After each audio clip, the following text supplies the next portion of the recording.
Beleza, vamos lá, hein? Vamos lá, hein? Olha só. Bom, eu vou começar com a parte de bioquímica, mostrando para vocês como é que é a composição química dos seres vivos. E aí, geralmente, vem esse gráfico aqui, ó. Esse gráfico aqui mostra o quê? Que o composto químico mais abundante nos seres vivos é a água. Sem sombra de dúvida, a água. Se você olhar aqui no gráfico, a água chega, em média, a 80% de um ser vivo. Beleza? Bom, só que lembre que a água é o composto mais abundante, mas é um composto inorgânico, porque não tem carbono na sua base. Não é um composto que tem cadeia carbônica. Qual é a fórmula da água? H2O. Não tem nem carbono, entendeu, gente? E a base dos compostos orgânicos é o carbono. Só que vamos lá, depois da água, nos animais, geralmente vem as proteínas. E aí depois vem a gordura. E aí, por último, os glicídios, né? Os carboidratos. Porque não esquece, gente, glicídio é o mesmo que carboidrato. Certinho? Lipídios são as gorduras e proteínas são que formam, por exemplo, a massa muscular. Aí você tem os ácidos nucleicos, aí você não esquece, hein? Ácido nucleico é o DNA e é o RNA.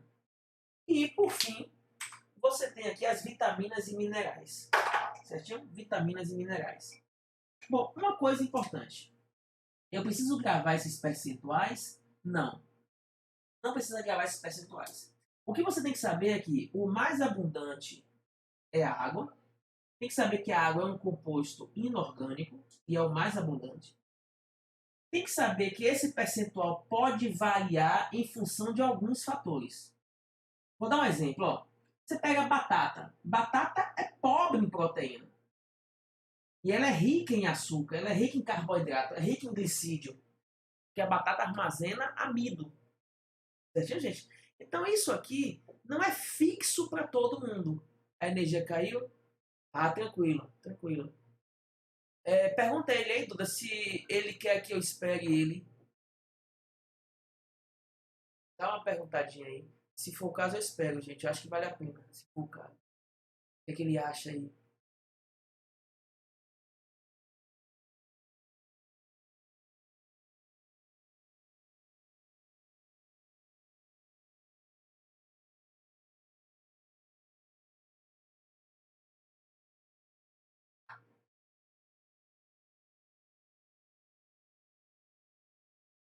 Dá pra ver se ele visualizou?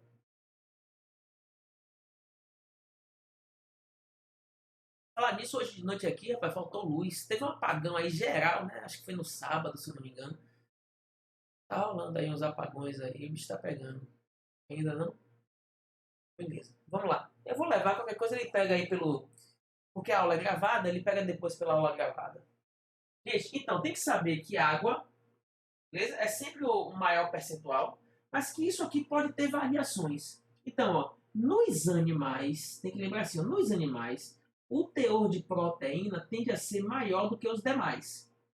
Nas plantas, o teor de lipídio.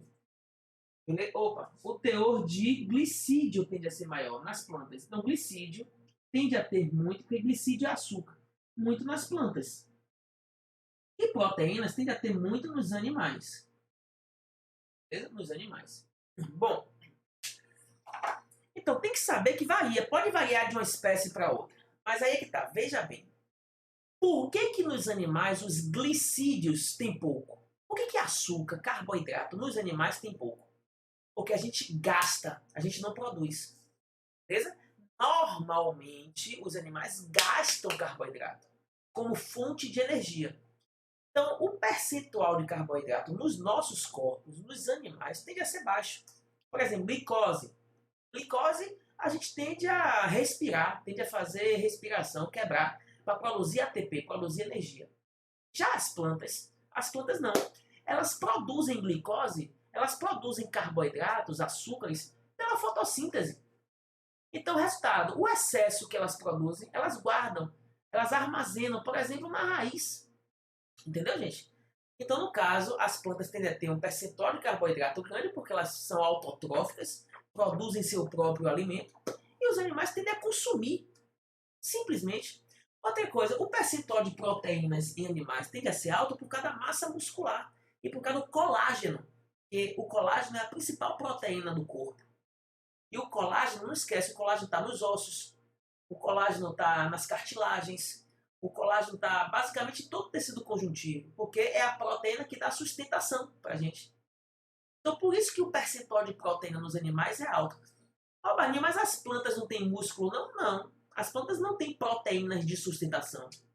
As plantas se sustentam pela parede celular, por exemplo, que é feita de carboidrato.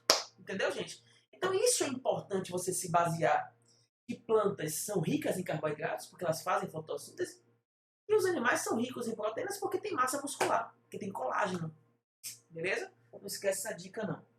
Uma outra dica importante que você tem que se ligar aqui, gente, é sobre as vitaminas em relação aos minerais. Cuidado. As vitaminas, elas são compostos orgânicos. Por que, Barnil? Porque elas têm carbono na sua composição. Já os minerais são compostos inorgânicos. Beleza? São compostos inorgânicos. Por exemplo, ferro, iodo, sódio, potássio são minerais. Não tem carbono, são inorgânicos. Entendeu, gente? Outra coisa, as vitaminas são compostos orgânicos, mas são pequenas. Então elas são rápidas, elas são absorvidas pelo nosso intestino. Os minerais, eles são compostos orgânicos e também são pequenos, também são absorvidos. Certinho? Beleza? Então não esquece, ó, as vitaminas e os minerais são compostos pequenos. Agora, as vitaminas são orgânicos porque tem carbono e os minerais são inorgânicos porque não tem cadeia carbônica. Beleza? E para terminar esse slide aqui, você tem que lembrar quais são os fatores que causam variações na composição química. Beleza, Tuca? Voltou aí, né, parceiro? Vamos lá, show de bola, beleza. Então, Tuca, estava falando aqui, ó, sobre a composição dos seres vivos. Eu falei que a composição pode variar, Tuca. Ela pode variar em função de três coisas, ó. 1, 2, 3. Ela pode variar em função de quê? Em função da espécie. É o que eu estava falando. Por exemplo, as plantas têm menos proteínas do que os animais, mas em compensação tem mais carboidratos. Beleza? Os animais têm menos carboidratos porque eles não produzem, eles consomem carboidratos. Então não esquece. Então, ó, esses percentuais não são fixos. Podem variar de acordo com a espécie. Beleza? Bom, outra coisa é a idade. Quer ver uma coisa? Quando a criança acaba de nascer, ela tem um percentual de água maior. Quando a gente envelhece, o percentual de água aumenta ou diminui? Duda tá brocando tudo, ó, metabolismo, idade. Duda broca, velho, é miserável. Hein, gente, com a idade, o percentual de água aumenta ou diminui? O percentual de água diminui, porque a tendência é desidratar. Então tem que lembrar disso. Quanto mais jovem, mais água. Mais velho, menos água. A depender da espécie, eu posso ter mais água ou menos água. Por exemplo, água-viva tem mais de 90% do corpo de água, 99% do corpo de água, 98%. Entendeu? Então varia com a espécie. E por fim, gente, ó, varia com o tecido. Por que varia o tecido? Ah, porque ó, se o tecido tiver um maior metabolismo, tem mais água. Você lembra, gente, metabolismo, não esquece, é o conjunto de reações químicas. Por exemplo, o cérebro. O cérebro tem um metabolismo alto, então ele tem muita água. Já as cartilagens, já os ossos têm um metabolismo mais baixo, então tem menos água. Entendeu? Então, por exemplo, o tecido muscular tem um metabolismo alto, então tem muita água. Então, os tecidos que têm maior metabolismo tendem a ter um percentual de água maior. Tem menor metabolismo, menor percentual de água. Então, gente, isso aqui, essa observação, ela é bem importante para o Enem. Certinho? Bem importante para o Enem. Bom, fala para mim, tira um print aí, pode passar? Aliás, antes de passar, deixa eu só falar mais uma coisa aqui. Os compostos inorgânicos são água e minerais. Então, água e minerais são compostos inorgânicos. Todos esses daqui, a gente, todos esses proteínas, lipídios, açúcares, ácidos nucleicos e vitaminas, todos esses daqui, ó, são compostos orgânicos. Pode esquecer isso também. Vai, fala para mim, posso passar esse slide aí? Vamos tentar avançar bastante hoje, hein? Vamos tentar avançar bastante hoje. O que a gente não conseguir avançar hoje, da parte de bioquímica e da parte de membrana, você pega com os vídeos, certo? Vai, quem tá em dia com os vídeos aí do canal, da sala de aula? Quem tá em dia com o cronograma? Não? Vamos tentar atualizar, hein, gente? Duda tá em alta. Tuca também. Ah, Tuca não. Aí ele, pô, já fiquei feliz aqui. Mas é normal, Tuca, é normal. Tem que aprender a lidar, tem que aprender a lidar com isso aí. É normal, normal. Eu só pergunto pra poder ir monitorando, entendeu, gente? Outra coisa, se achar que tá muito puxado, sem problema, só é você falar comigo aí. Na verdade, essa parte vai ser um pouco puxada. Essa fase do curso é uma fase mais puxada. Bioquímica, célula, vai ter muito vídeo para assistir. Então mentaliza aí que é uma fase, é uma etapa. Beleza? Vamos lá.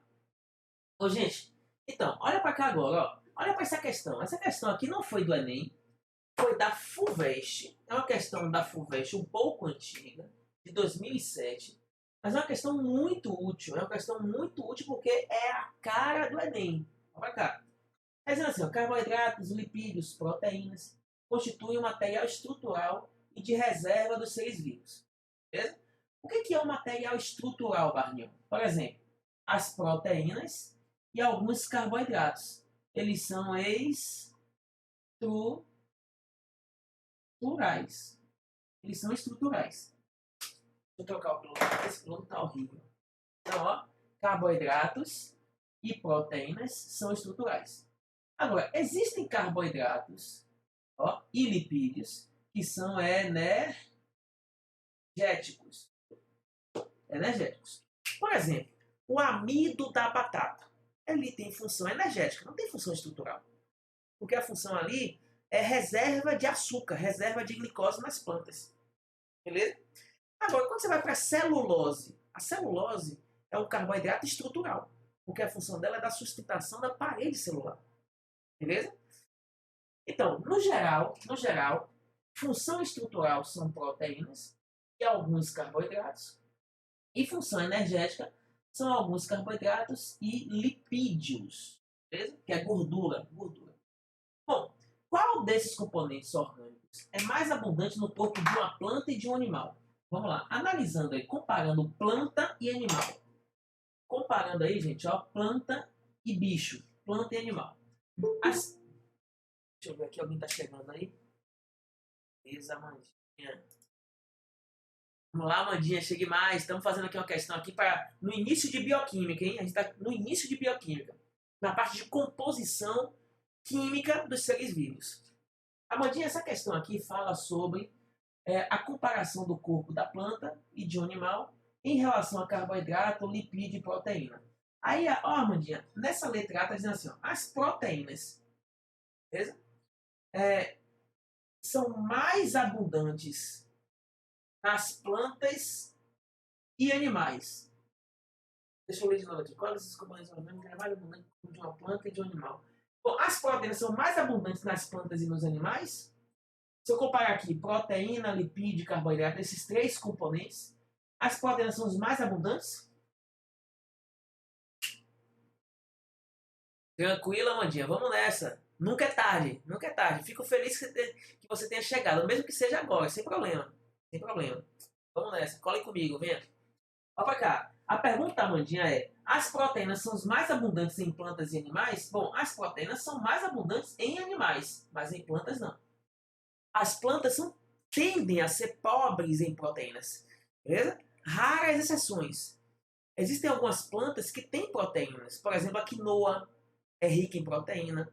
A soja é um pouco rica em proteína, mas não é o mais abundante. O mais abundante são os carboidratos, certinho? Então, falou em planta, o que é mais abundante não é proteína, é carboidrato. Então, letra A falso. Beleza? Letra A falso. Bora, Thales, chegue mais, meu velho. Estamos aqui, ó, Thales, ó, na primeira questão da nossa aula de hoje. Na questão que foi da FUVEST, mas tem a cara do Enem, entendeu? Lipídios não, Amadinha. Algumas sementes chamadas oleaginosas são ricas em lipídios. No caso, a gente chama de óleos, os óleos vegetais. Certinho? Ora, Thales, boa noite, meu velho. Então, plantas, ó, desses três compostos, carboidratos, lipídios e plantas e proteínas, as plantas são mais ricas em carboidratos e os animais em proteínas, beleza? E lipídios, Barinho, aí varia. Lipídios geralmente é segundo plano, beleza? Então, letra A, falso. Letra B, carboidratos são mais abundantes em plantas e animais? Falso também. Porque os carboidratos são mais abundantes em plantas, mas animais não. Aí eu estava explicando para o pessoal antes de vocês chegarem por que, que os carboidratos não são abundantes nos animais. Porque eles gastam. Por exemplo, você tende a guardar, armazenar carboidrato? Não. Você tende a gastar o carboidrato. Por exemplo, glicose, você tende a queimar para produzir ATP. Então os animais têm um nível de carboidrato geralmente baixo no corpo, entendeu? Geralmente baixo em comparação com proteínas. Porque proteína forma massa muscular. Proteína forma o colágeno dos ossos, entendeu, gente? Então não esquece.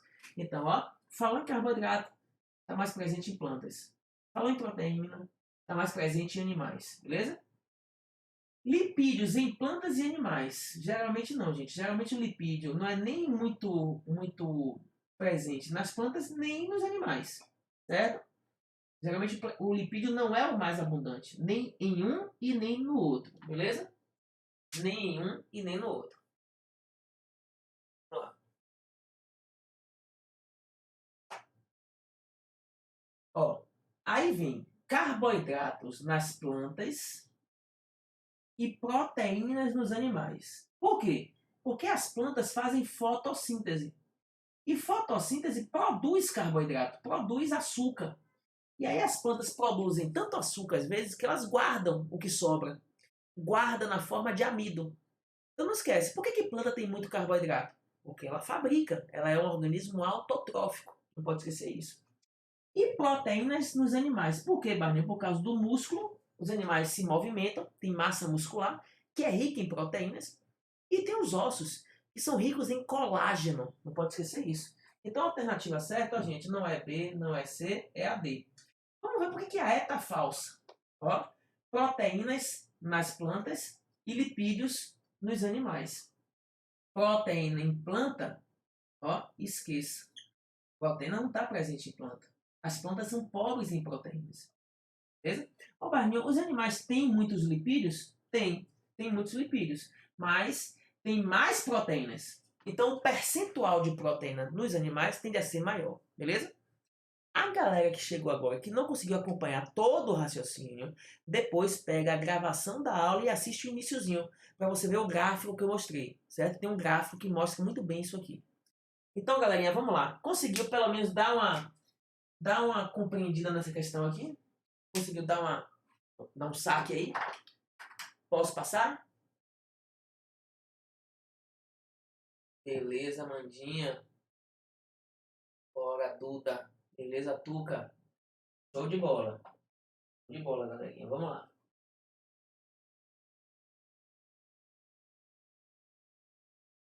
Bom, vamos começar aqui a falar um pouquinho do que é importante. Você tem que saber para o Enem, por exemplo, sobre.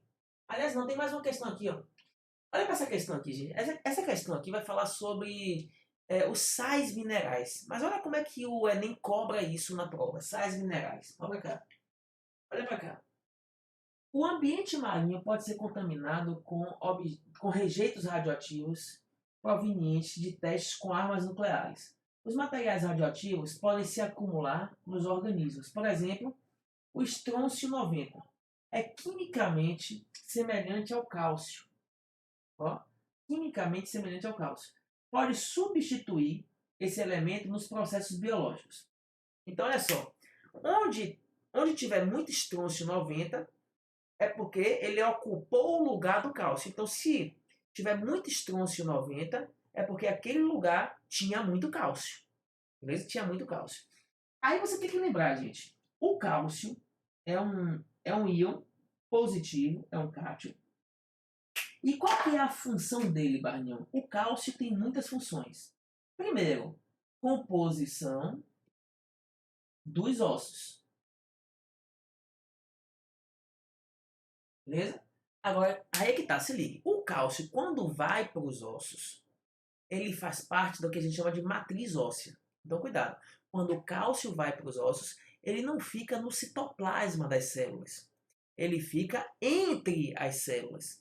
A gente chama de matriz óssea, beleza? Matriz óssea, certo? Então, o cálcio ele é muito presente nos ossos, na matriz óssea. O cálcio, Duda colocou aí, ó, brocação total, Duda, viu? Ó, o cálcio também é importante para coagulação. Não esquece, coagulação é quando tem uma hemorragia e aí o sangue tem que parar o sangramento, ou seja, vai ter que ter um coágulo, vai ter que formar um coágulo. Isso serve para quê, Barninho? Para poder parar o sangramento. Mas, Barninho, a coagulação eu já vi que tem a ver com as plaquetas. Então, gente, a coagulação tem a ver com muitos fatores. Quais são os 3 fatores mais importantes para a coagulação? Joga para mim no chat aí, vai. Quais são os 3 fatores mais importantes para a coagulação? Você não pode esquecer isso para o Enem. Isso cai muito no Enem. Porque coagular é parar de sangrar. Quais são os 3 fatores mais importantes para parar o sangramento? Duda já falou aí, ó. O cálcio, beleza. O cálcio é um deles. O segundo eu falei, são as plaquetas. Tá faltando um, que é uma vitamina. A aglutinação aí já tem a ver com sangue, beleza? Já tem a ver com transfusão de sangue, Thales. Isso cai também, mas a gente não vai discutir muito isso agora, não. Ó, não confunda aglutinação com coagulação. Coagulação é para parar de sangrar. A aglutinação é quando tem uma transfusão errada. Por exemplo, eu sou do sangue B, recebi o sangue A. Aí eu vou produzir anticorpos que vão aglutinar o sangue estranho. Aí é outra coisa, é uma reação imunológica, entendeu? Vamos lá, coagulação. Já falei, cálcio, plaquetas. Ah, turca miserável! Vitamina K. Perfeito, velho. Anota aí, gente. Coagulação sanguínea. O que é importante, Barninho? Cálcio, as plaquetas e a vitamina K. Não esquece isso, gente. Coagulação sanguínea. É para parar de sangrar. Anota aí, viu, galerinha? Vamos lá. Barninho, o cálcio participa de que mais? Além da coagulação. Ele participa da sinapse nervosa. E aí que tá. Você lembra o que é isso? Sinapse nervosa é a comunicação entre um neurônio e o próximo, ou seja, a transmissão dos impulsos nervosos. Então, o cálcio ele é muito importante na liberação dos neurotransmissores, na transmissão dos impulsos nervosos. Você não pode esquecer isso para o Enem. Isso é muito importante. Beleza, gente? Anota aí. E o cálcio ele também é muito importante no processo de contração muscular. Então, ó, o cálcio é um mineral que tem 4 funções importantes: composição dos ossos, coagulação sanguínea, sinapse nervosa e contração muscular. Agora, olha só.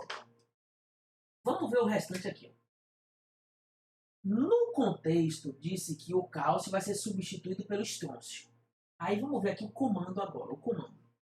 Um pesquisador analisou as seguintes amostras coletadas em uma região marinha próxima a um local que manipula estrôncio radioativo. Quais foram as amostras? Ó, primeiro, coluna vertebral de tartarugas. Segundo, concha de molusco. Terceiro, esqueleto interno dos ouriços do mar. Beleza? Quarto, foi o sedimento dos recifes de corais. Beleza? E quinto foi o tentáculo de polvo. Vamos lá. Aí que tá. Você precisa saber a função do cálcio, mas você precisava identificar essas estruturas. Gente, coluna vertebral é feita de quê? Qual é o material que forma a coluna? Ossos. Então vamos lá. O número 1, coluna vertebral, vai ter muito ou pouco estrôncio se ela é feita de ossos? Muito, porque o estrôncio vai substituir. Perfeito. Você sabe o que é uma concha de um molusco? Aquela concha que tem, por exemplo, nos caracóis, aquela concha que tem, por exemplo, na lambreta que a gente come na praia. A concha é feita de quê? Sabe não? Carbonato de cálcio. Então a concha tem muito cálcio ou pouco cálcio? É como se fosse o osso dos moluscos. É aquela concha, tem muito cálcio. Então vai ter muito estrôncio. Então aqui vai ter muito estrôncio, número 1. Aqui vai ter muito estrôncio, número 2. Agora, endoesqueleto do ouriço do mar. Barninho, eu não entendi isso. O que é o endoesqueleto? É o esqueleto interno. Ah, o esqueleto interno do ouriço do mar é feito de quê? É feito também de carbonato de cálcio. Então vai ter muito cálcio. Então não esquece. Falou assim, ó, estrutura esquelética dos animais tende a ter cálcio. Certinho? Então aqui, ó, vai ter muito cálcio, número 1, muito cálcio, número 2, muito cálcio, número 3. Então vai ter muito estrôncio. Agora, Barninho, eu não entendi essa, ó, sedimento do recife de corais. Gente, o que é o recife? Recife é uma rocha. É uma rocha. Por exemplo, quando você vai tomar banho de praia, e aí a maré tá vazia, tem aquelas pedras, ali é o recife. Beleza? Aquelas pedras se formaram como, Barninho? Se formaram pelo esqueleto dos corais. E quem são os corais, Barninho? Os corais são animais chamados de quinidários. Quinidários. Ah, Barninho, então peraí. Se o Recife é uma rocha formada pelo esqueleto dos corais, que são animais, então é uma rocha calcária. Ah, então se é uma rocha calcária, é feita de muito cálcio. Então, 1, 2, 3, 4 tem muito cálcio, então vai ter muito estrôncio. Sobrou quem? O tentáculo. E aí eu quero saber de vocês aí. O tentáculo do polvo é rico em quê? É rico em osso ou é rico em músculo? O tentáculo do polvo é rico em quê? Em osso ou é rico em músculo? Ó, o músculo tem cálcio? Tem, mas muito menos do que os ossos. Tem muito mais cálcio no osso do que no músculo. Então, desses 5 aí, qual tem menos cálcio? Então, consequentemente, qual vai ter menor quantidade de radiação? Ou seja, menor quantidade de estrôncio? Vai. Desses 5, qual vai ter menor quantidade de estrôncio? Os tentáculos. Perfeito, ó. Os tentáculos. Beleza? Bom, fala aí, gente. Essa questão aqui você classificaria como o quê? Uma questão fácil e rápida, uma questão trabalhosa, porém fácil, dá para fazer, mas perderia tempo, ou uma questão difícil.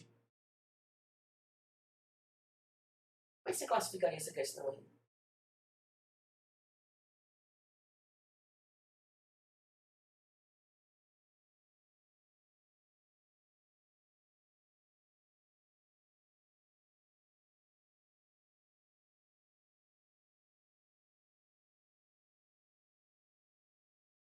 Duca conseguiria derrubar aí, beleza. Tem que pensar um pouquinho. Perderia um tempinho, né?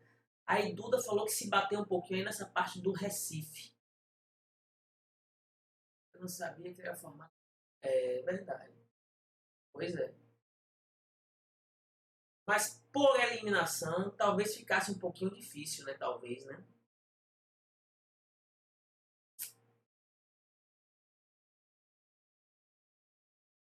E aí, galera, olha só, essa questão aqui, ela no geral é considerada uma questão que não tem um grau de dificuldade alto,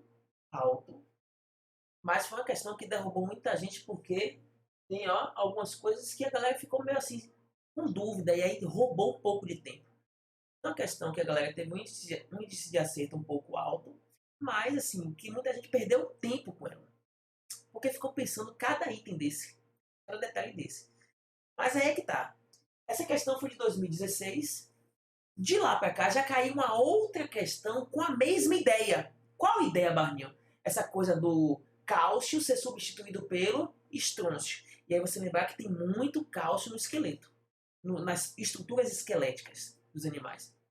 Beleza? Eu acabei não colocando na aula essa outra questão, mas ela tem. Se eu não me engano, tem no módulo. Depois você faz lá, quando você estiver resolvendo o módulo, aí você vai perceber que é uma questão que tem o mesmo contexto. O mesmo contexto. Então esse contexto ele já caiu 2 vezes no Enem em anos diferentes. Então abre o olho para ele, hein? Abre o olho para ele. Posso passar essa questão? Foi aí? Vamos lá. Olha para cá agora, meu povo. Ó. Essa questão aqui agora fala sobre um outro mineral que é o iodo. Aí, gente, ó, falou em iodo, você lembra logo de quê? Joga aí, vai. Vou até ficar na frente aqui para poder atrapalhar vocês. Falou em iodo, você lembra logo de quê? Vem logo o que na sua cabeça?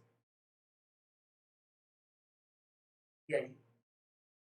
Falou em iodo, vem logo o que na cabeça assim? Pá, iodo, pá! Ah, vem logo, ó, o bóssio. E o bóssio é quando ocorre um inchaço de quê, Thales? Um inchaço de quê? Qual é a parte que vai inchar aqui no pescoço? Vai formar esse bóssio, a tireoide. Então, falou em iodo, tem que lembrar logo da tireoide, galerinha. Não esquece, gente, que o iodo é um mineral, ó, iodo, é um mineral negativo, é um ânion.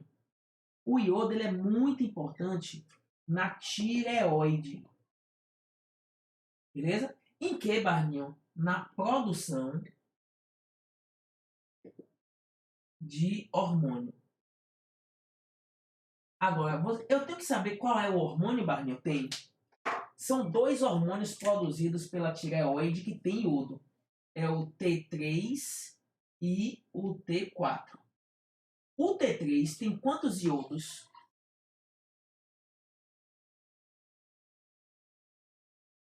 Sabe não? Tá na cara, vai. Tá na cara, miserável. O tem 3. E o T4 tem quantos iodos? 4. Porque, olha o nome, ó, T3 é o triiodotironina. E o T4 é o tetraiodotironina. Entendeu? Então, 3 iodos, 4 iodos. Agora, cuidado com a pegadinha. Qual é a pegadinha? A pegadinha é o seguinte. Existe um outro hormônio da tireoide, chamado calcitonina, que regula o cálcio. Se disser assim, ó, todos os hormônios da tireoide têm iodo, falso. Os hormônios da tireoide que tem iodo são T3 e T4. A calcitonina não tem. Então tem que lembrar disso, beleza? Ó, Barney, qual é a função desses hormônios? Esses hormônios aqui, ó, gente, eles estimulam o metabolismo basal. O metabolismo basal. Ô, Barninho, o que é isso, metabolismo basal? Não esquece, viu, galerinha? É o metabolismo energético. Então, vamos lá. Quem tem uma quantidade normal desses hormônios de iodo? Então, vai ter um metabolismo normal. Vai produzir ATP, energia nas mitocôndrias. Então, esses hormônios regulam a atividade das mitocôndrias. Produção de energia. Beleza? Ô, Barninho, e se tiver falta de iodo? Falta de iodo vai causar hipotireoidismo. Não pode esquecer, gente. Ó, o que é hipotireoidismo? É quando tem muito ou pouco hormônio da tireoide. Muito ou pouco. Hipo. Muito ou pouco iodo, muito ou pouco hormônio. Pouco. Hipo quer dizer pouco. Então quer dizer o que, galerinha? Que a pessoa vai ter um metabolismo acelerado ou lento? Raciocine comigo, porra. Vai produzir mais energia ou menos? Menos, lento. Então, o que ela come, ela gasta, ela quebra ou ela guarda? Se o metabolismo é lento.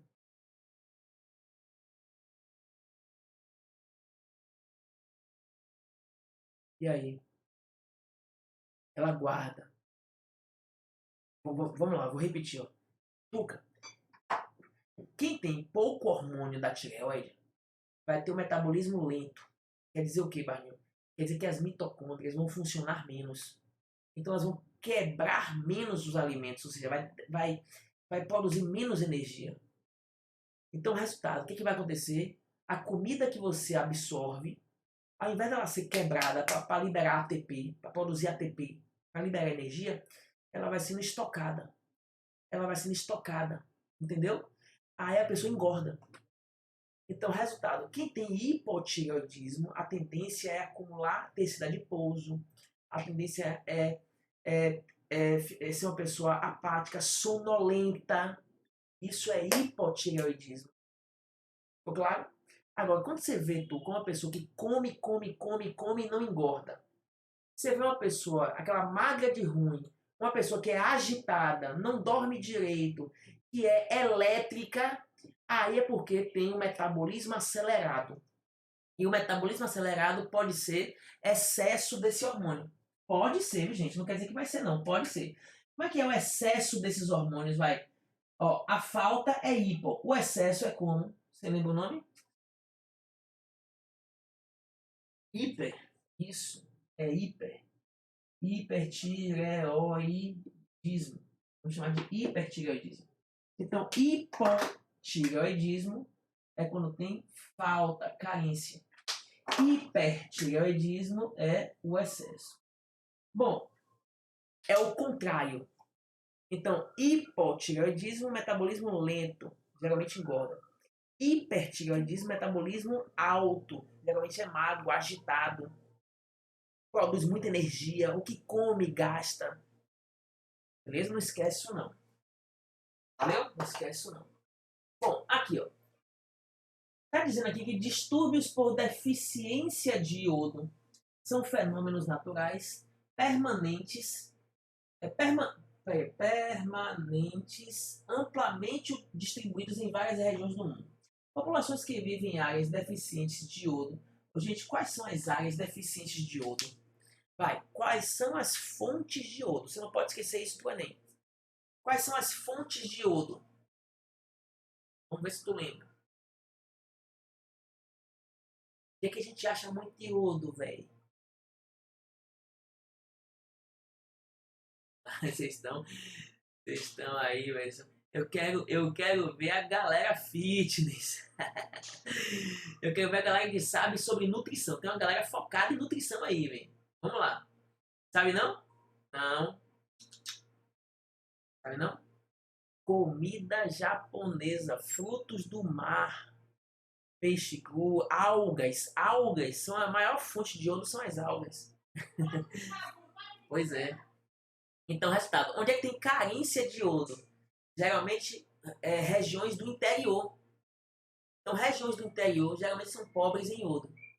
Então, não esquece, hein, galera? Anota aí. O interior do Brasil geralmente é carente de iodo. E aí, quando tem carência de iodo, tende a ter o quê? Hiper ou hipo? Vai. Regiões do interior do Brasil que tem carência de iodo, tende a ter hipo. E aí, o hipo vai levar ao aumento da glândula. Aí, alguém colocou lá na frente bócio. Lá atrás, bócio. É quando ocorre inchaço. Chama de bócio endêmico. Ó, é o bócio endêmico. Então, vai mostrar aqui, ó. Risco de apresentar distúrbios causados por essa deficiência, cujos impactos social e econômicos são muito graves. No Brasil, vigora uma lei. Aí que tá, olha essa parte, ó. No Brasil, tem uma lei que obriga o pessoal que produz sal de cozinha. Gente, qual é a fórmula do sal de cozinha? Joga pra cima aqui, né?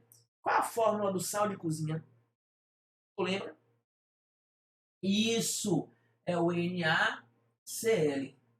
O sal de cozinha naturalmente tem iodo. Naturalmente tem iodo? Não. Mas o Brasil obriga a colocar iodo. Você lembra o nome disso? Chama de sal iodado. Ah, gostei, sal iodado. É para evitar o quê? A carência. É para evitar a carência, ó. Vai colocar iodo no sal. Para evitar o hipotireoidismo. Beleza, gente? Essa inclusão de iodo visa prevenir problemas em qual glândula? Letra B, tireoide. Qual é o problema que visa prevenir? Visa prevenir o bócio. O bócio endêmico. E o bócio endêmico geralmente é por conta do excesso da falta, ou seja, é por conta de um hiper ou de um hipotireoidismo? De um hipotireoidismo. Não esquece isso não, galera. Não esquece isso não. Ô, Barquinho, tem mais alguma coisa que eu preciso saber sobre o cloreto, sobre o iodo? Tem mais alguma coisa que eu preciso saber sobre o iodo para o Enem? Tem. Tem mais uma coisa. Tem mais uma coisa. Bota aqui em cima, ó, uma observação. Tem mais uma coisa sobre o iodo. a carência de iodo na infância. O Barninho, a carência de iodo na infância tem alguma coisa específica? Tem, e o Enem pode cobrar. Alguém sabe dizer? A carência de iodo na infância. Vai. Alguém lembra? Lembra não? Retarda a puberdade. Não tem a ver diretamente com isso, não. Retarda. Retarda uma coisa, mas não necessariamente a puberdade. Retarda o quê? Retarda o desenvolvimento do cérebro. Ou seja, causa demência. Ou seja, causa retardo mental.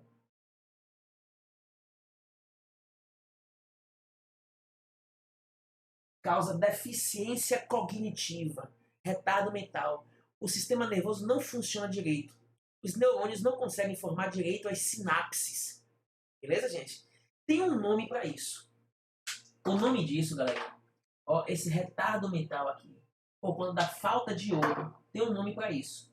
A gente vai chamar isso aqui, ó, de cretinismo. Então, galera, ó, coloca aí, o nome disso é cretinismo. Cretinismo. Joia? Anotaram aí? Ficou claro essa parte? Classifica aí, vai, questão fácil e rápida, questão fácil, porém trabalhosa ou questão difícil essa daqui? Daria para fazer? Tranquilinho? Ou ia levar um tempinho? Como é que é essa questão para vocês aí? Gostei da atitude. Achei também, viu? Beleza, Tuca. Show de bola. Massa, beleza. Gostei de ver, hein? Show de bola. Agora, galerinha, ó, essa questão foi rápida e fácil. Agora, não se liga, não perde não, hein? Esses desdobramentos. Então tá aqui, ó, esses desdobramentos podem cair agora em novas questões. Novas questões podem vir com esses desdobramentos. Fala pra mim, copiou aí? Posso passar?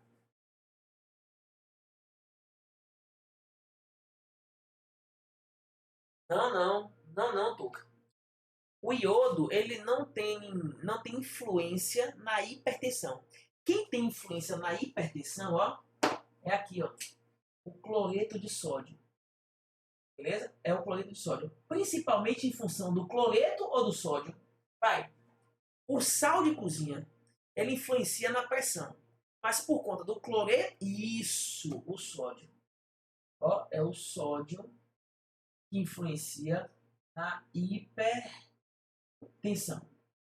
Mas eu vou explicar isso mais pra frente, né? Quando chegar na parte de osmose, porque isso tem a ver com osmose. Pode avançar? Foi aí? Beleza, vamos lá, hein? Bom, eu fiz aqui um resuminho sobre a água. Eu queria mostrar aqui, gente, um pequeno resuminho sobre a água, que é um composto inorgânico e é o mais abundante dos seres vivos. Mas o que eu tenho que saber sobre a água? Primeiro, olha a fórmula. Ó. A água é H2O. Ó, H2O. Aqui eu tenho uma molécula de água, aqui eu tenho outra molécula de água próxima. Tenho aqui ó, duas moléculas de água. Se liga, as moléculas de água, elas são moléculas polares. Por que, Barnhão? Porque o oxigênio puxa o elétron para cá, o elétron é negativo, ó, e o hidrogênio fica afastado do elétron, fica com o próton, e o próton é positivo. Então a gente diz que a molécula da água é uma molécula polar. Na verdade é um dipolo, a molécula polar. Resultado, se eu pegar uma molécula e encostar na outra, então o lado... Já vai terminar a chamada, mas dá tempo de terminar esse slide aqui. Segura um pouquinho aí. Ó, então, se eu comparar essa molécula de água com essa outra daqui, o lado negativo dessa vai puxar o lado positivo da outra. Então, resultado, o oxigênio de uma molécula puxa o hidrogênio da próxima molécula. E aí, gente, ó, vai formar aqui uma ponte entre elas. Essa ponte que se forma, onde o lado negativo puxa o lado positivo, o lado de uma puxa o lado positivo da outra, por causa da eletronegatividade do oxigênio, o nome disso é ponte de hidrogênio. Então, Barninho, o que, é que eu tenho que saber sobre a molécula da água? Gente, eu separei aqui 6 características importantes. 6. A primeira, que é uma molécula polar, é um dipolo, porque tem uma parte positiva, uma parte negativa. Segundo, essa polaridade vai fazer com que ocorra a formação das pontes de hidrogênio, que são as ligações de hidrogênio, e isso aumenta a união. Ó, a união entre as moléculas a gente chama de coesão. Isso, Duda, ligação de hidrogênio. É o mesmo que ponte de hidrogênio. Mas o certo na prova é ligação. Ligação de hidrogênio. Isso vai aumentar, ó, a coesão. A coesão entre as moléculas, não esquece isso. As moléculas mais coesas torna a água líquida. Então a água, ao invés de ser um vapor, ao invés de ser um gás, ela vai ser líquida. E se ela é líquida, ela atua como solvente. Ô Barrinha, o que é um solvente? Solvente é que dissolve. Soluto é o que vai ser dissolvido. Então, por exemplo, se eu colocar sal na água, o sal vai ser dissolvido pela água. Então, o sal é o soluto e a água é o solvente. A água é considerada um solvente universal. E aí é uma pegadinha. Ela é um solvente universal porque ela dissolve tudo? Não. Ela é um solvente considerado universal porque ela é o principal solvente dos seres vivos. Não é porque ela dissolve tudo, não, gente. A água só dissolve moléculas que são polares. Agora, ela é um solvente universal porque ela é o principal solvente das células. É o principal solvente presente nas células. Por isso que ela é universal. Mas ela dissolve tudo? Não. A água só dissolve aquilo que é polar. Então, as moléculas que são polares, elas se dissolvem em água. Então, elas são Isso aqui é importante, bota aqui uma observação. Ó. As moléculas que são polares se dissolvem em água. Então, elas são hidrofílicas. As moléculas que são apolares, como, por exemplo, os ácidos graxos dos lipídios, elas são hidrofóbicas. Elas detestam água. Então não esquece, se gosta da água, hidrofílica. Se detesta a água, hidrofóbica. Gosta da água porque é polar. Não esquece, polar combina com polar. Apolar combina com apolar. Prof, a coesão é só entre as moléculas de água. Perfeito. Então, o que é coesão? É a ligação entre as moléculas de água. Ô, Barninha, e se eu estiver falando da molécula da água com o recipiente? Aí chama de adesão. Então, ó, Duda, existem dois fenômenos, coesão e adesão. Qual é a diferença? Coesão é entre as moléculas de água. Adesão são as moléculas de água com as moléculas do recipiente onde ela se encontra, com as moléculas da estrutura onde ela está. Entendeu? Beleza? Agora para cá.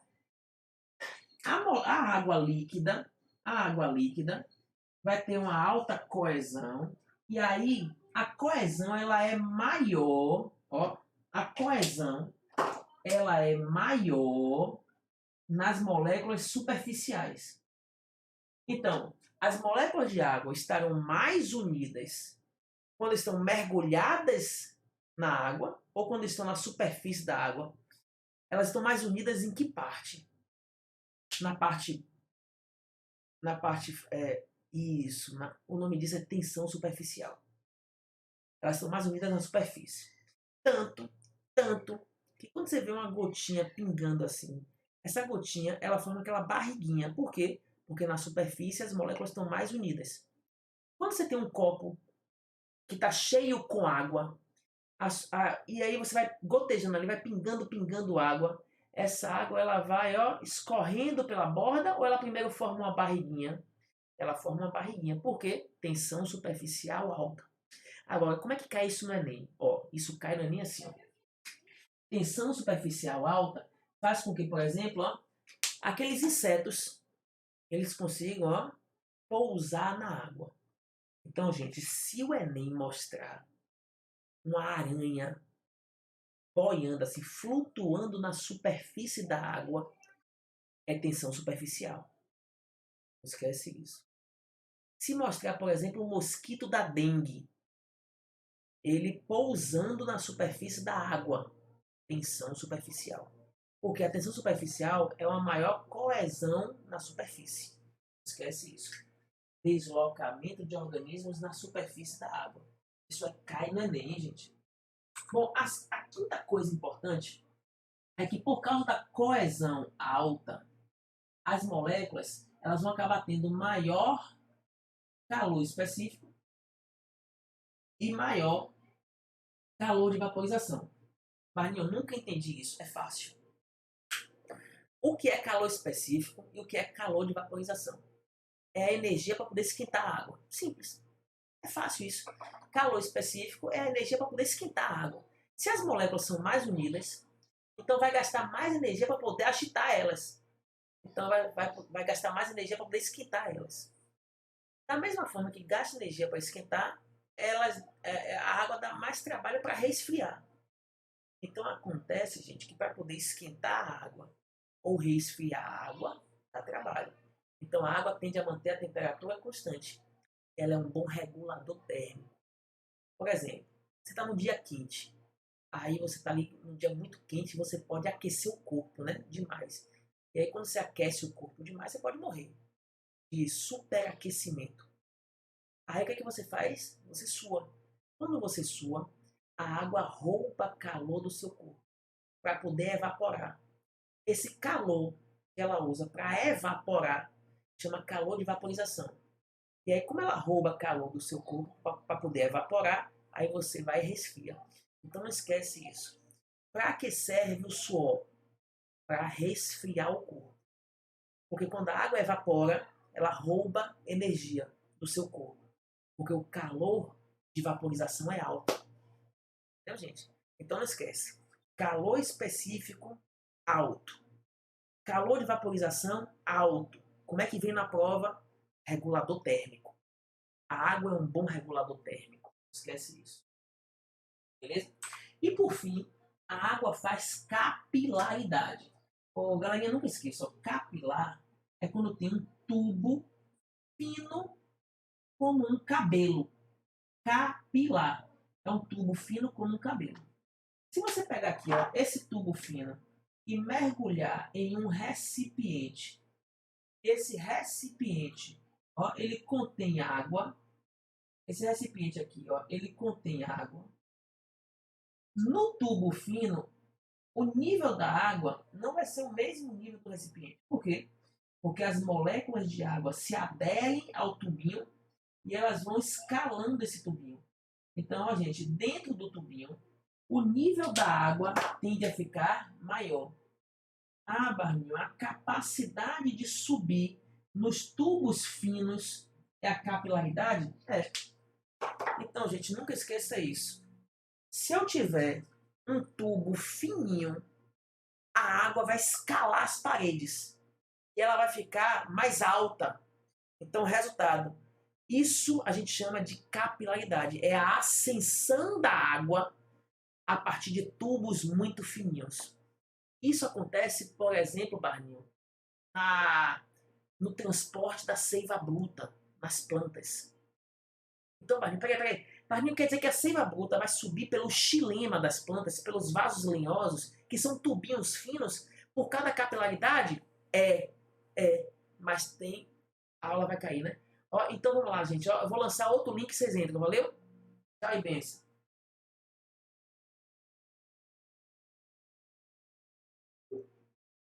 Fala, neguinha. Beleza, mãe? Eu tô em aula aqui, nega. Oi? Eu tô dando aula, mulher. Tô dando aula aqui online. Dou aula, sim, minha velha. Só termino 8 hoje. Mas olha só, a gente se fala logo. Eu vou, nega, pra ir provavelmente na sexta de noite ou no sábado pela manhã. Entendeu? Mas eu vou aí esse final de semana. E aí, como é que estão as coisas aí? Como? Fala aí. Isso. Sem ser esse final de semana, o próximo, o outro. Alô? Oi? Não ouvi. Como?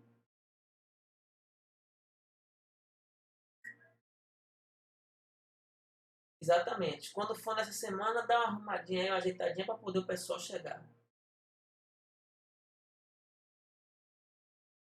Não, eles já olharam já.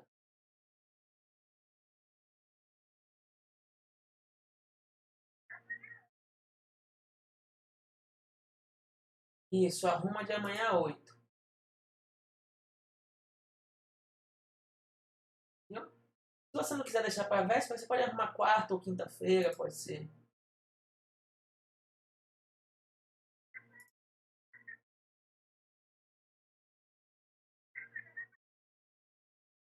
Aí a gente vai decidir. O domingo eu converso com você sobre isso, domingo. Ou sábado. Oi. Não sei como é que vai ser não, nega. Estamos vendo aí como é que vai ser.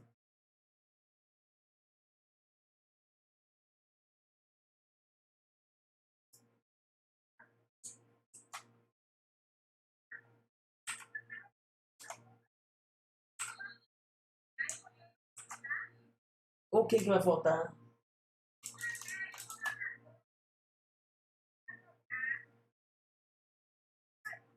Tá, mande então.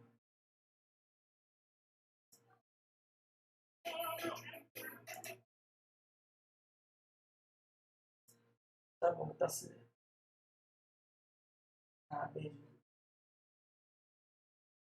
Beijo. Tchau.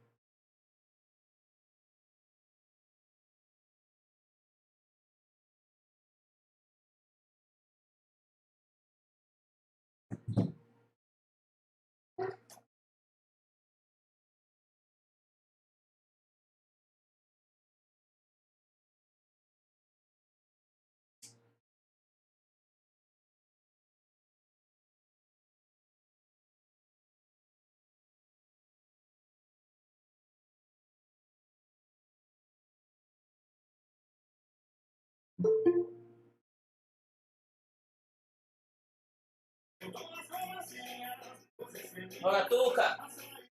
Tem demais. Olha, Dudinha.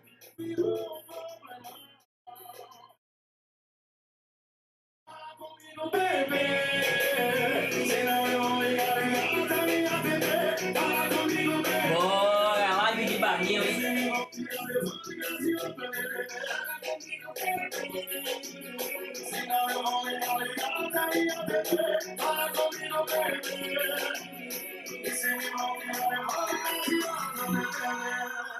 Quem que tá com saudade aí, meu povo, desses reggae?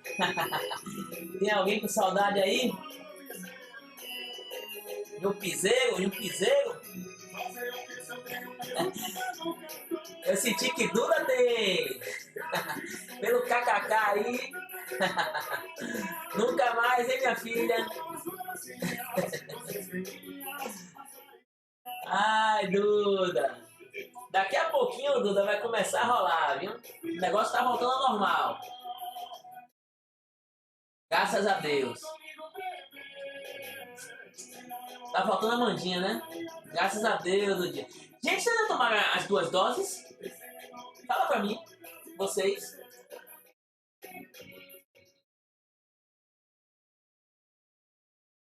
Tuca, não? Já tomou a primeira, Tuca? A primeira? Show, show. Duda tomou as 2, né? Massa, Duda. Thales também tomou as 2? Show de bola. Pô, aí, ó, tá vendo? Tuca, adiante seu lado, viu, Tuca? Adiante seu lado, pivete. Jogue duro. Cadê o povo? Cadê o povo? Tá faltando a Amanda, né, gente? Passa o olho aí, galerinha, lá no grupo pra ver se a Amandinha tá com algum problema. Deixa eu ver aqui, se ela vai voltar.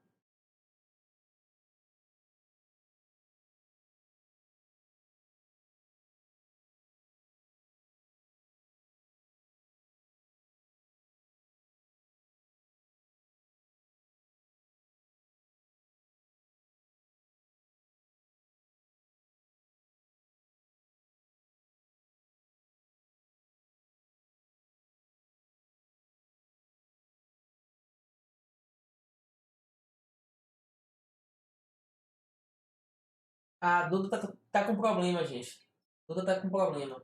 Vamos levar, vamos levar. Depois ela assiste a aula gravada, valeu? Ela assiste a gravação. E aí, tá todo mundo comigo aí? Então vamos lá, vamos retomar aqui.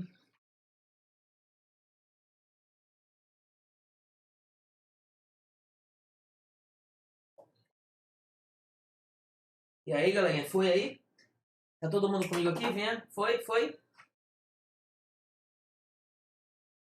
Mandinha não vai. Não volta não. Fala comigo, bebê! Pra gente adiantar o lado. Tô sozinho, é? Travou aí, foi? Ah, é porque o negócio aqui tava. Rapaz, ah, pronto, tamo aí, né? Beleza.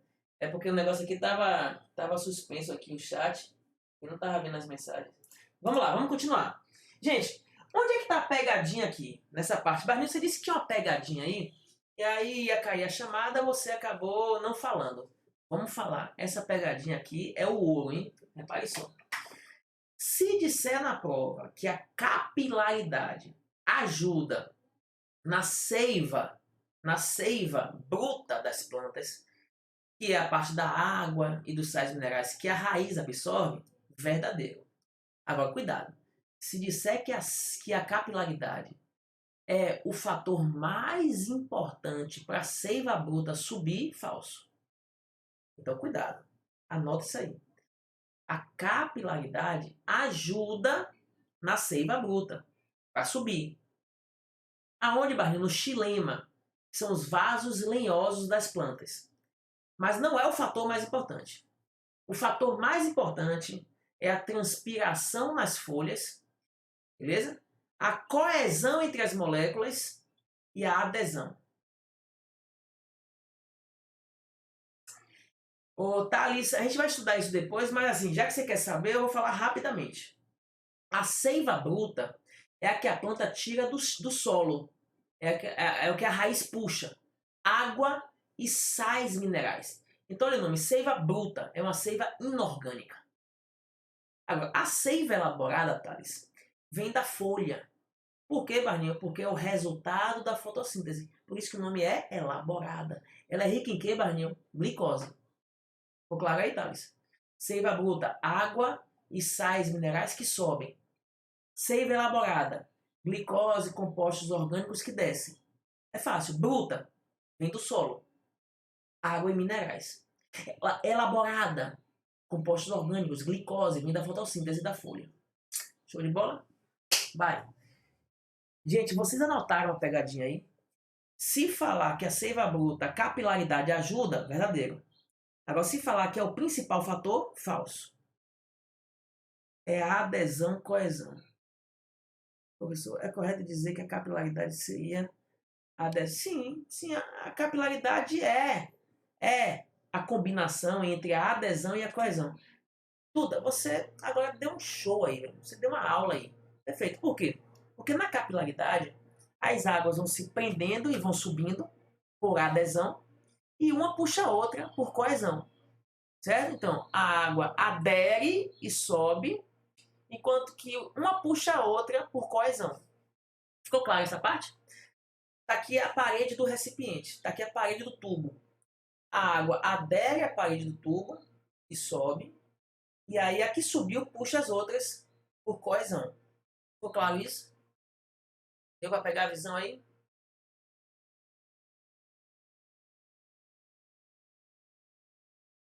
Então, beleza. Então, Barnil, qual é o principal fator para a subida da seiva bruta? É a evaporação da água nas folhas. É a evaporação da água nas folhas. Duda caiu. Daqui a pouco ela volta. Gente, posso passar esse slide aí? Vamos avançar?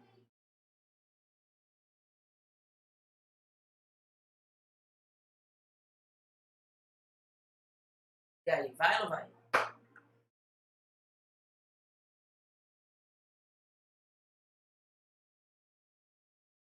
E o povo, cadê vocês?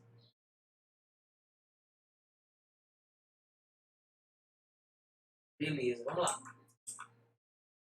Dudinha voltou, hein? E aí, Dudinha, tranquilo aí? Caiu, não foi, mãe? Tudo certo agora aí? Quer que eu repita alguma coisa? Deu pra ouvir? Show de bola. Agora, ó, olha essa questão. Essa questão aqui não foi do Enem, mas essa questão aqui tem a cara do Enem. A questão aqui tem a cara do Enem. Mostra assim, ó. Um ovo é um recipiente biológico perfeito, que contém material orgânico e inorgânico em sua composição. Um de seus componentes é a clara, ou também chamado albúmen. Aí que tá, gente. A clara do ovo, ela é rica em proteína. Você não pode esquecer isso para o Enem. A clara do ovo é rica em proteína. É a albumina, certo? E a gema, Barnil? A gema tem muito lipídio. A gema tem muito lipídio e vitaminas. E a clara é rica em albumina, que é uma proteína. Não esquece não. Formada predominantemente por água e também por proteínas, que no caso é a albumina. Caso a galinha se reproduza antes da liberação do ovo, ocorrerá a formação de um embrião no interior do ovo. Então, dentro do ovo vai ter o embrião. Essa parte aqui é importante. Ó. Dentro do ovo vai ter o embrião. Porém, para que este se desenvolva, é necessária uma transferência de calor que ocorre durante o período em que essas aves chocam. Então, para que serve chocar o ovo? Serve para esquentar o ovo. Então, o que é chocar o ovo? É aquecer o ovo. Certo, gente? Agora, caso a galinha, olha para essa situação aqui, ó. Caso a galinha saia do ninho temporariamente, durante esse período de chocamento, né? Ela vai. Ah, ela foi dar uma voltinha. Ela foi dar uma ciscada. Foi dar uma ciscadinha ali. Aí, olha só. Durante esse período, o desenvolvimento do embrião não vai parar. Então vamos lá. Se a galinha foi ali, ou seja, ela saiu do ninho por um tempo, o desenvolvimento não para. Em virtude da água no interior do ovo, tem o quê? Ou seja, por que que se a galinha der uma voltinha, o desenvolvimento não para? Você marcaria o quê?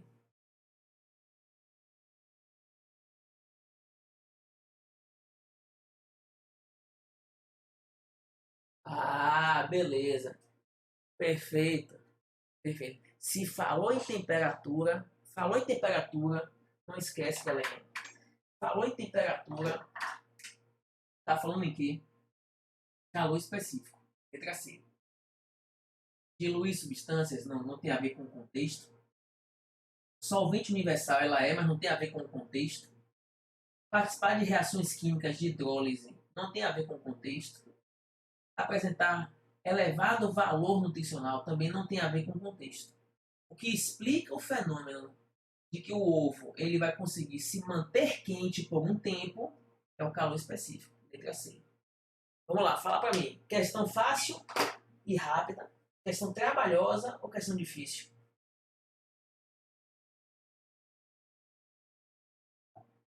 Fácil e rápido. Concordo. Concordo. Fácil, concordo, Thales. Show de bola. Posso passar? Vamos adiante?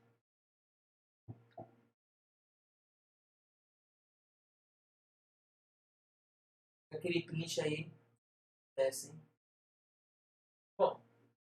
Vamos ver aqui rapidinho os carboidratos. Gente, carboidrato, glicídio ou glucídio são compostos que têm basicamente carbono, hidrogênio e oxigênio. Carbono, hidrogênio e oxigênio. Só que os carboidratos, eles podem ter função energética ou função estrutural. Os carboidratos podem ser de três tipos. Primeiro, os pequenos, chamados monossacarídeos. Os carboidratos de tamanho médio, os oligosacarídeos. Beleza? E os carboidratos de tamanho grande, os grandões, que são os polissacarídeos. Certo? Então, carboidrato pode ser pequeno, médio, grande. Pequeno, mono. Os médios, oligo. Porque a palavra oligo quer dizer que tem a união de poucos. E os polis são os grandões. Certo? Bom, os monossacarídeos são os pequenos. Eles vão apresentar de 3 a 7 carbonos. Beleza? Os oligos são os médios, vai ter a união de alguns monossacarídeos. Então, se eu pegar alguns monossacarídeos, eu vou ter um oligosacarídeo. E se eu pegar muitos, Barninhos? Se eu pegar muitos monossacarídeos, aí eles vão ser bem grandões. Eles vão ser complexos. Aí, resultado, são os polissacarídeos. Bom, esse slide aí, gente, é só isso. É só você pegar uma visão, ter uma noção. Fala pra mim, posso passar? Tira um print aí, vai.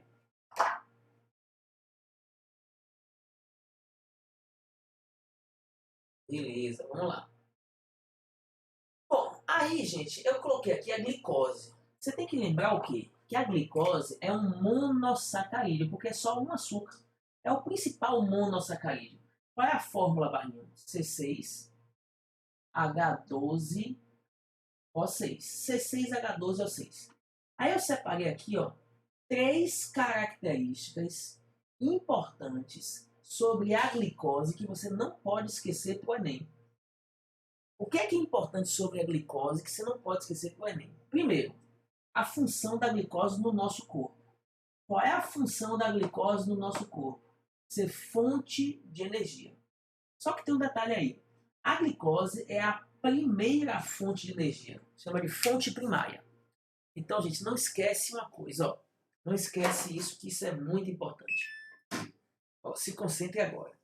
Se disser assim na prova, ó, se disser na prova assim, o organismo ele precisou produzir ATP lá nas mitocôndrias. E qual é a fonte de energia para produzir ATP?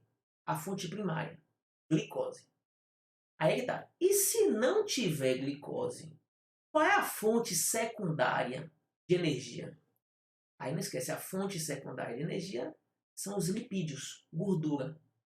Mas se não tiver glicose, não tiver gordura disponível, a fonte é proteína. Você tem que lembrar dessa sequência. A sequência é: o corpo primeiro quebra açúcar. Se não tiver, gordura. Se não tiver, proteína. Então, dessas três fontes, qual é a primária? Carboidrato, açúcar, ou seja, glicose. Não pode esquecer isso. Como é que é o nome do processo que quebra a glicose? É a respiração. Ó, Barninho, como é a fórmula? A respiração da gente, ó, vai pegar C6H12O6, que é glicose, vai reagir usando o oxigênio, vai liberar CO2, que é o gás carbônico, e vai liberar água. Aqui é o produto da respiração. Então, a respiração é uma quebra completa da glicose. Essa quebra completa vai liberar energia química.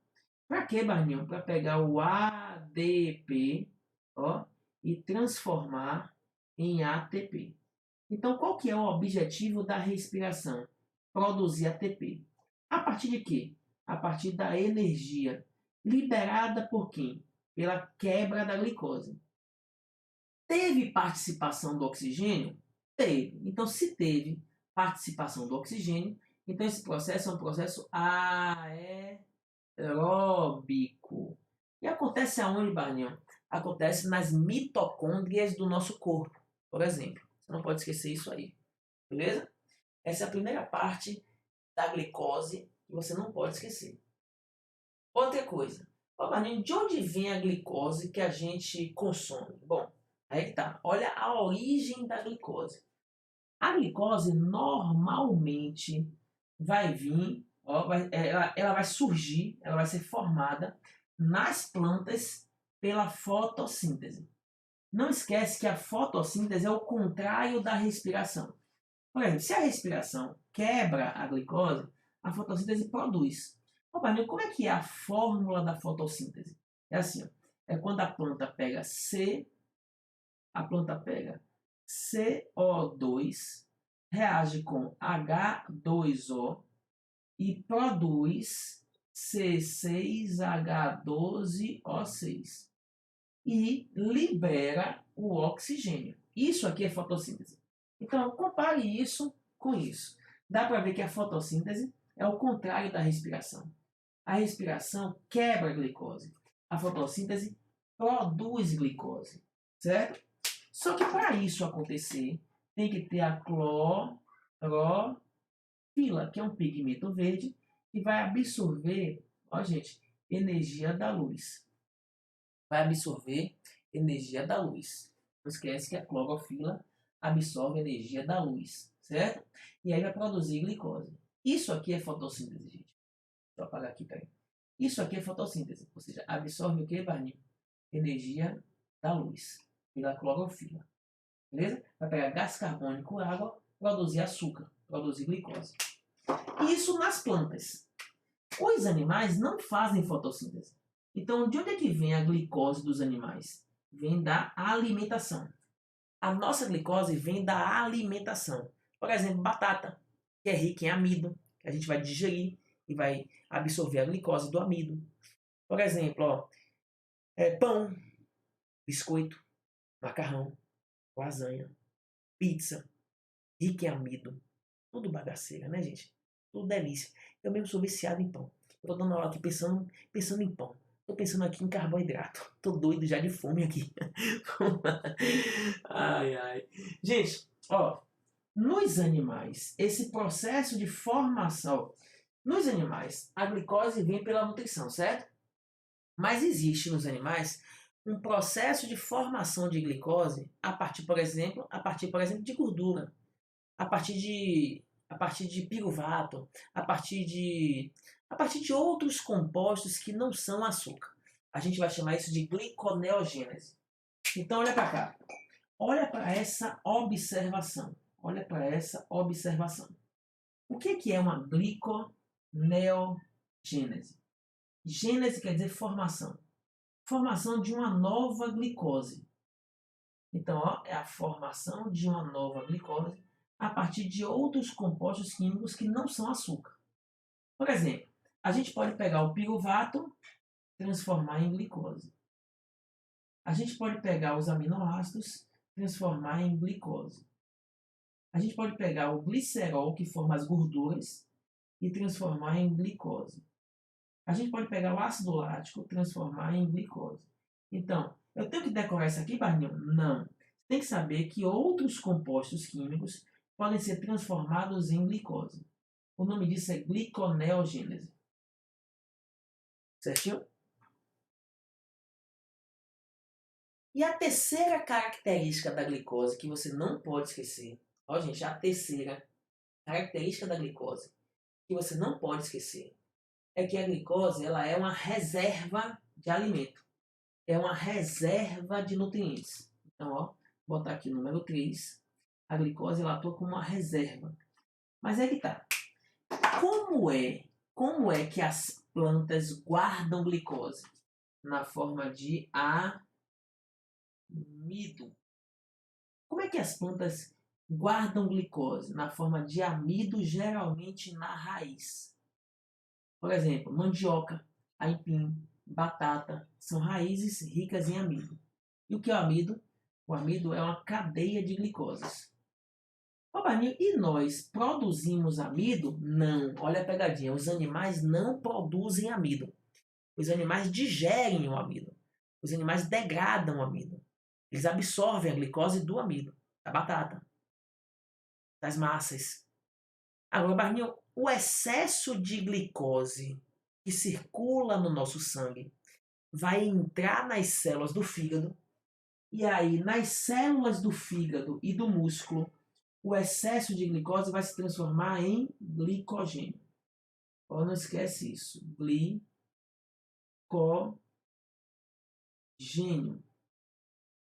Glicogênio. Ó, Barninho, qual é a diferença entre amido e glicogênio? Ó, primeiro eu vou mostrar aqui a semelhança. Tanto o amido como o glicogênio, eles são polissacarídeos. São polissacarídeos. Por quê, Barninho? Porque são formados por muitas glicoses. Certo? Muitas. A diferença é que no amido, as glicoses formam uma cadeia em espiral. E no glicogênio formam uma cadeia ramificada. A diferença é essa. Mas glicogênio está para os animais, assim como o amido está para as plantas. Você não pode esquecer essa parte. Beleza? Então fala para mim, conseguiu anotar essa parte esse resumo da glicose? Conseguiu tirar um printão aí? Um printão miserável? Vou passar, hein?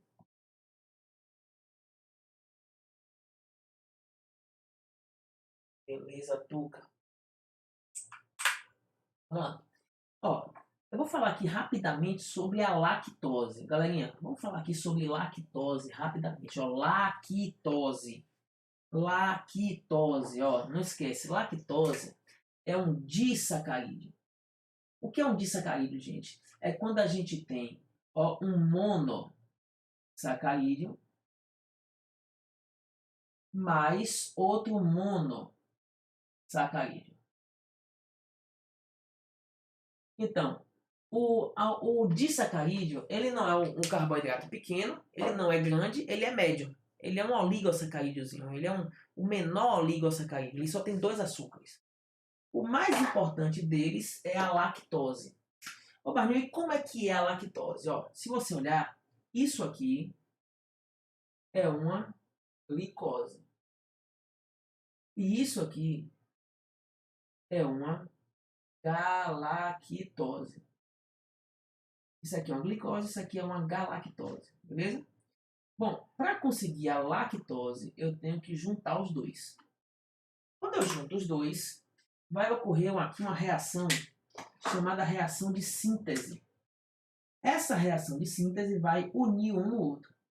Quando um fica unido ao outro, aí vamos ter uma lactose.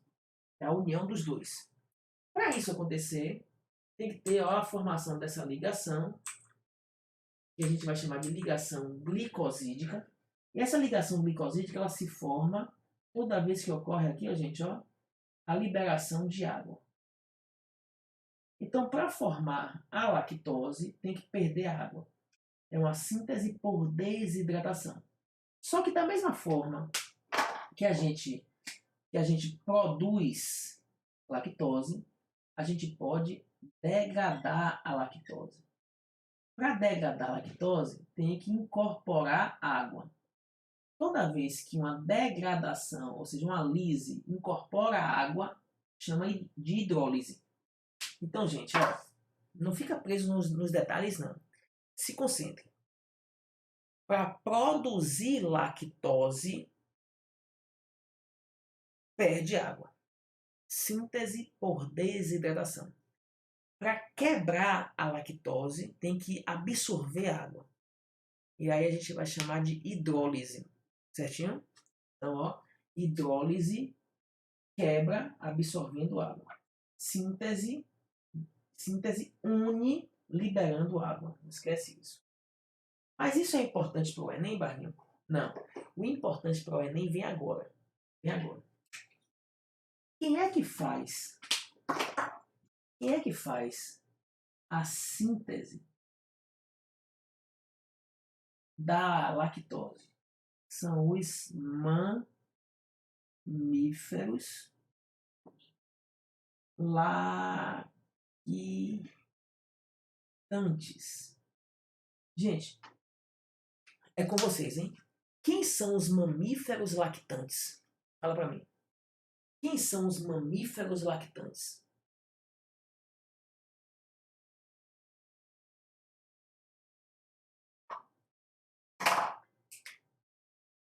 Vaca? Só a vaca? Só a vaca produz leite? Ai, ai. Os equinos, no caso aí, a égua, né? O cavalo, ó. Ô, Thales, você já viu leite de cavalo? Não, né? Thales, cuidado, hein? Olha a armadilha do destino. Você já tirou leite da teta de um cavalo? Não. Nunca faça isso, miserável. Porque aí é arriscado. É um pouco arriscoso. Quem produz leite são as fêmeas depois que, que elas dão à luz. Então, gente, os mamíferos lactantes são as fêmeas. São as fêmeas de mamíferos depois que elas vão parir os filhotes. Ah, então é esparro puro, Tuca, esparro puro. Então toda fêmea, depois que ela dá a luz ao filhote, ela produz leite. Beleza? Fêmea de mamífero. Agora, os répteis produzem leite? Réptil produz leite?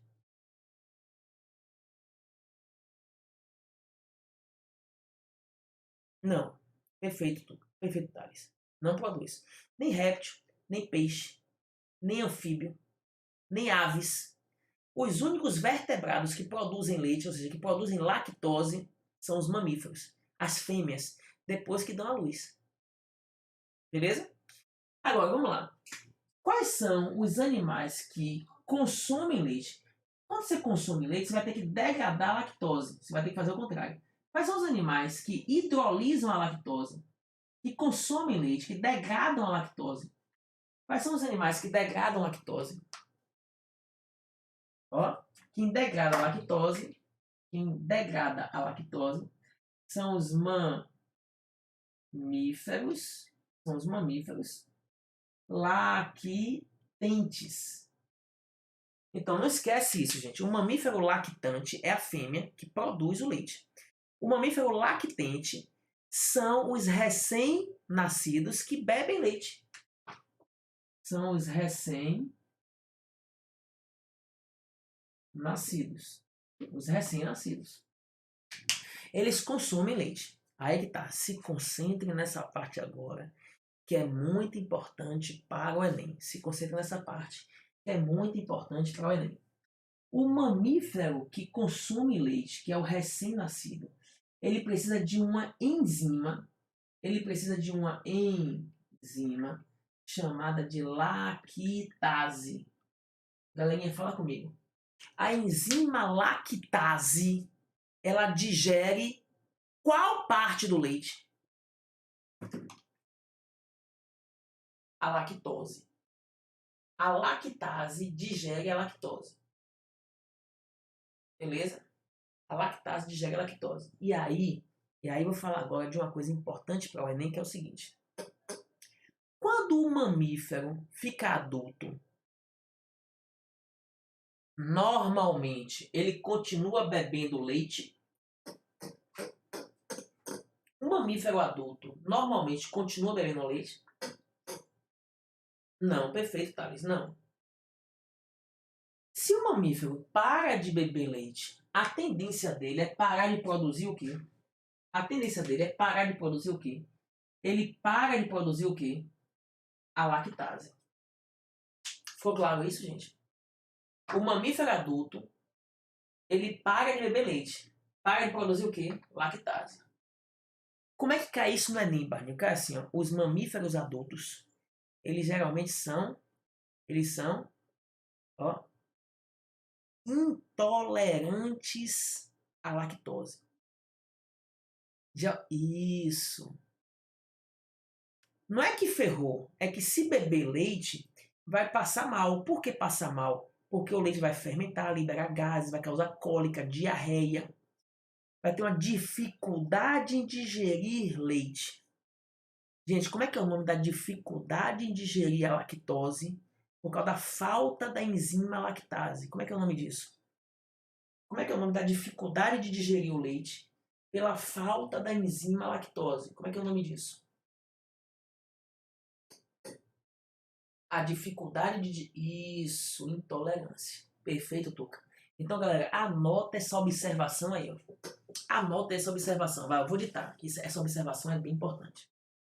Bote aí. Intolerância à lactose. Bote aí, vai. Puxa o caderninho aí, puxa aí um post-it, puxa aí alguma coisa e anota aí, vai. Intolerância à lactose. Você vai botar assim, ó. É uma deficiência ou é a incapacidade, não pode ser, é a incapacidade de produzir a enzima lactase. Intolerância à lactose é a incapacidade de produzir a lactase.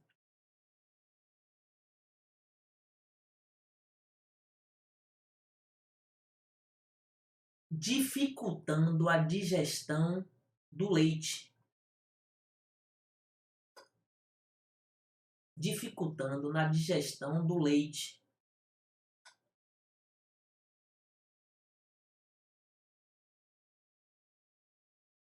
Resulta em diarreia, cólica e refluxo. Resulta em diarreia, cólica e refluxo.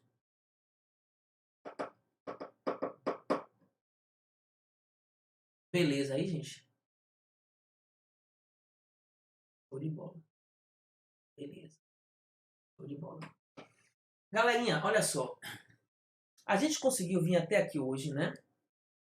Eu já vou encerrar por hoje. Hoje tá de boa. Eu vou participar de uma reunião agora importante. E aí o que acontece, ó? Tem muita coisa ainda de bioquímica para estudar. Muita coisa ainda de bioquímica para estudar. A gente não conseguiu terminar a bioquímica na live. Beleza?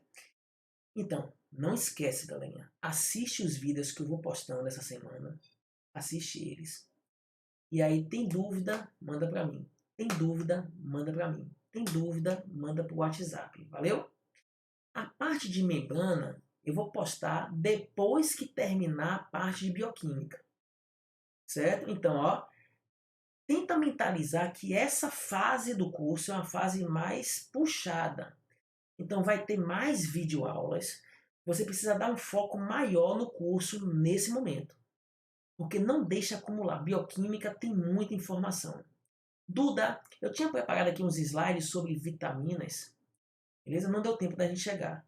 Mas lá nos vídeos de vitaminas, Duda, anota aí, ó, tenta focar para o Enem na vitamina C. Duda, tá vendo aí, Duda? Tá ouvindo? Como é que tá aí? Tá anotando aí? Fala pra mim. Tá comigo aí?